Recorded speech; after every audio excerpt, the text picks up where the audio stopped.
It's getting heated here, guys. It's getting nasty. Famed 0-2 UFC prospect Phil Brooks said that it's on sight if he sees Zest Rammings. Oh no! I bet Zest is just quaking in his women's shoes right now. I mean, did you see? Did you see what CM Punk did to Mickey Gall? He caused him to almost break a sweat and get a good helping of Punk's blood on his gloves. Good luck washing that off. Brutal stuff. So of course, as is customary every week, it's Arrivals time, and even though AJ Styles is one of my all-time favourite wrestlers, I don't need to see him arriving. He's not really a big star anymore, sadly. The Kabuki Warriors. Bring back Paige and her NXT Seaman Championship and then we can talk. Penta, just another guy on the roster now. Skip to the action, get to the good stuff. Mid-card, Jey Uso, and he's here. He's here not to wrestle just yet though, he's here to give us a promo. It's talking time, no action yet, thank you. And he wants us all to know just how upset he is that man who physically, psychologically, and emotionally abused him for years was taken out last night. In kayfabe, Roman Reigns caused this guy multiple nervous breakdowns, played him against his brothers, and beat the hell out of him multiple times as well. And even tortured his twin brother until Jey Uso finally said, "I quit." But because Jey Uso was upset about losing his Intercontinental Championship last year, he now loves the tribal gaslighter. And he's upset tonight, so he wants the Scarlet Witch's boyfriend to come out and fight him. Clearly he forgot the events of Infinity War. I don't think the Vision's been fit for purpose for a long time. He's in android heaven, if there is such a thing. Dead, at just 3 years old. And so young. Anyways, mid-card Knight came out instead of Paul Bettany and Redface. LA Knight mentioned being a loser today. He's nearly always a loser in kayfabe. I thought he'd be used to it by now. And it is a shame, a real shame. This guy could have been a top babyface. He's just too damn heterosexual for Triple H's tastes, though. It'll never happen. Seth Rollins' harem of weightlifting tops then burst onto the scene. Bron Breakker revealed that Paunch Hayfat not being there means Uso and Knight are in trouble. Big trouble. These beasts apparently answer to this penny-pinching clown. I thought he was just their hype man. Apparently he's more than that. The thing is, with this segment, it should, on paper, be decent. LA Knight is a great promo and talent. Bron Breakker is a future top dog. Bronson Reed is a decent big bully heel.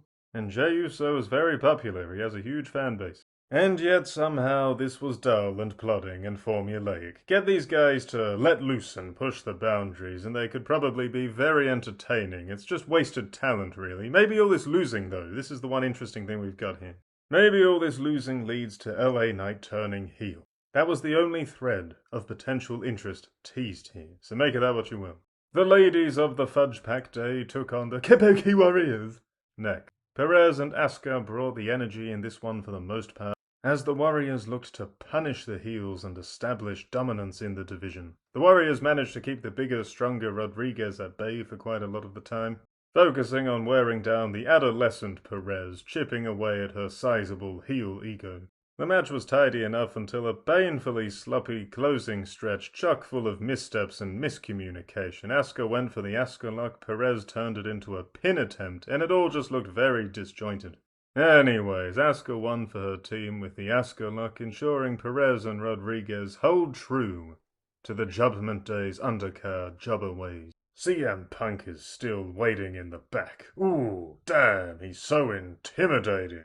Brock Lesnar, Haku, Harley Race, Bruiser Brody. CM Punk, yeah, what a tough guy. Pin Jobber did the unthinkable next. He won a match. I can't believe it. It must be the luck of the Irish. Balor and Dragon Lee were carried by a rowdy crowd here as the French fans went into business for themselves.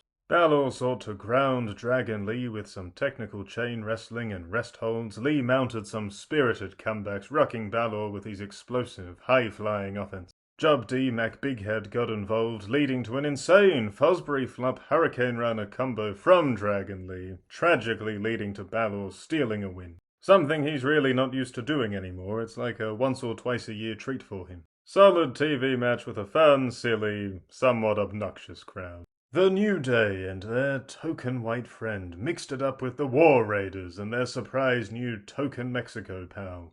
Neither of these tag teams really gel at all with these singles diversity hires they've picked up for this match.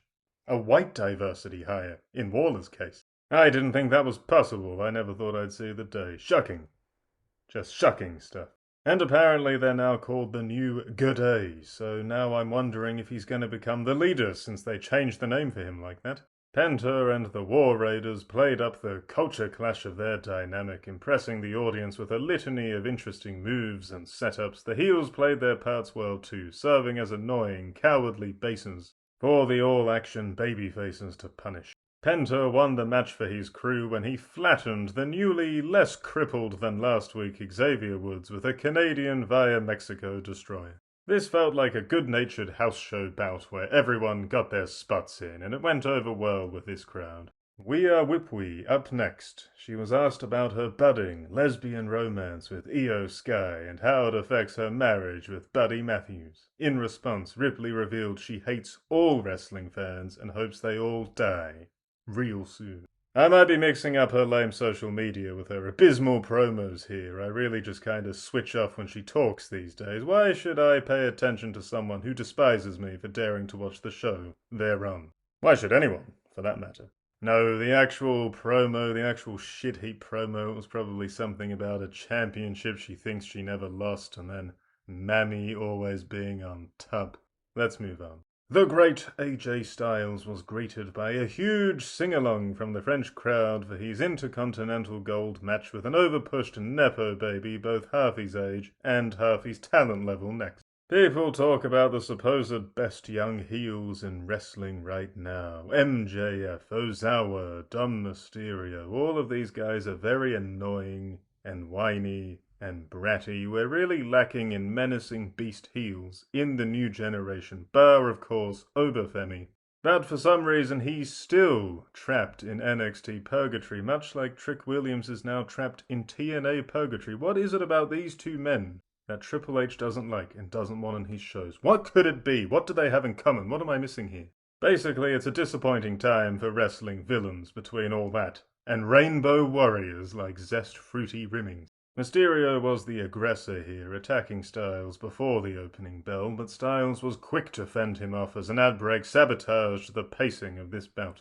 Mysterio remained a scrappy, angry heel opposite a largely back-footed but ultimately stronger Styles, who often overpowered Mysterio with his high-impact moves. Styles survived just about everything Mysterio had, including the Three Amigos and a Frog Splash. Styles makes a huge comeback with the Styles Clash, but before he can hit the phenomenal forearm... Oh no! Damn it, no! A run-in, interference, shenanigans during a men's title match. How shocking. That never happens in WWE. El German Americano cost Styles the match. I'm shocked. I'm glad Styles was protected and defeated a little bit, but the endless shenanigans all over these cards is just getting out of hand. These heel spots lose their heat when they happen all the time. CM Punk demanded Rollins show himself, and I was somewhat interested to see a promo between these two after last night, but then Becky Cringe came out instead. And I realized two of the most unlikable, self-indulgent wankers in wrestling history were about to have a segment together. Lynch is just so embarrassing and hammy to watch. The idiot facial expressions, the oddball duck lips, the goofy little walk, the odd overemphasis on random words. It's just dreadful. She'd be a perfect fit in a Tommy Wiseau or Neil Breen movie or something. Lynch mentioned how Punk's name being chanted in some of her trash matches back in the day hurt her feelings. Good. Very good. While Punk sucks now, of course, that chant during his years away from the ring stood for something. It stood for fans being tired of the boring, fake, phony, box-ticking trash WWE handed them. Corporate nonsense that was awful under Vince McMahon's watch and has only gotten worse since he got outed as an alleged head defecator. Back then, Punk seemed rebellious and countercultural, and not the middle-aged, sellout, money-grubbing weasel we know him as today. Becky Cringe mentioned her appalling WrestleMania main event and said her and Rollins ran the promotion. Look at the ratings when her and Rollins were a double act back then, in 2019. Oh, they ran the company, all right. They ran it right into the ground. Punk then had the audacity, did I hear this properly, am I going mad, to call the fans cheering for him maniacs. And let me tell you something, brother. This Bingo Hall's wannabe shoot fighter will never, ever be anywhere near the level of the kind of star Hulk Hogan was for wrestling. And fans will simply never give a shit about him the way they did Hulk Hogan. Say what you will about Terry Bollea, whatever. Hulk Hogan was a real star. A true superstar. These two in the ring right now, these two are sideshow clowns in comparison. On a good day. Punk said Rollins runs behind Reed and Breakker. I'm pretty sure they're behind him, and it's them doing the running. Running right through him, if you will, to be honest with you. Becky Cringe got in the way of Punk as he went to chase Rollins. Just hit this bitch with the GTS and be done with it. In the Attitude Era, that's what would have happened, and the male fans would have gone completely insane for it. Make of that what you will. Punk then promised Cringe she will regret this. Ooh.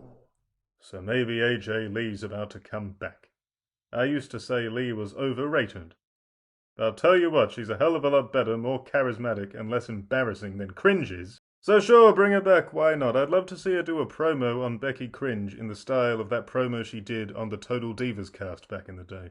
This segment absolutely sucked massive donkey dicks. Punk is a good promo and all, but he was fighting a losing battle here against an anti-power couple who are sending people fleeing to what else is on the TV. Right, well, main event time. Jey Uso and LA Knight versus the synthetic man who killed Ultron. Bronson Reed was a bit of a punching bag to start this match, and it was quite strange watching a man who looks like he could be a deadly henchman in an old James Bond movie flop around from fake punches. It was Breakker's turn to get beat on then. These guys are meant to be heavyweight beasts, and yet they're working from underneath here, from the get-go, getting slapped around by the underdog babyfaces. Bizarre match structure, just made no sense at all. The heels eventually hijacked the momentum, singling Jey Uso out as the heat builder and wearing him down. Uso escaped a back suplex from Reed and made his way to Knight, who almost immediately just became a heat builder to set up Jey Uso's hot tag instead. Jey Uso decided to insult professional wrestling itself when he hit his running, kneeling hug on Bron Breakker, the best spear in the business. Insulting Breakker, insulting you, insulting me, insulting the frogs in that audience, insulting the referee. It was just disgraceful. It's hard to watch. And to be honest with you, there really wasn't much structure to this match. The pace was quite plodding and repetitive, and even though all four guys are over to varying levels, they didn't do anything stand out. The finish was kind of slick, with Breakker, the legal man, basically sacrificing Reed as the victim of an Uso splash to blindside the Yeet man with a real spear for the win. Despite apparently being big tough guys, B&B hightailed it when not Jey Uso chased them off with a steel chair after the match. This show was bad. There's really not much else to say. The crowd made a fair bit of it quite funny, but the vision sucked. Breakker and Reed are very good singles wrestlers, don't get me wrong, but this faction was a mistake. And Rollins does not have the charisma or clout or aura to lead a heel gang the way his old pal Roman Reigns did. Honestly, even Jon Moxley and his Dick Riders nonsense is more engaging than the Vision, and that angle's basically killed AEW, so what does that tell you? Put the belt back on CM Punk. Put it back on Gunther when he comes back. Put it on Roman Reigns or Hotshot Bron Breakker or give LA Knight a chance finally, whatever. But this show will continue to decline so long as Zest and Cringe are fronting it.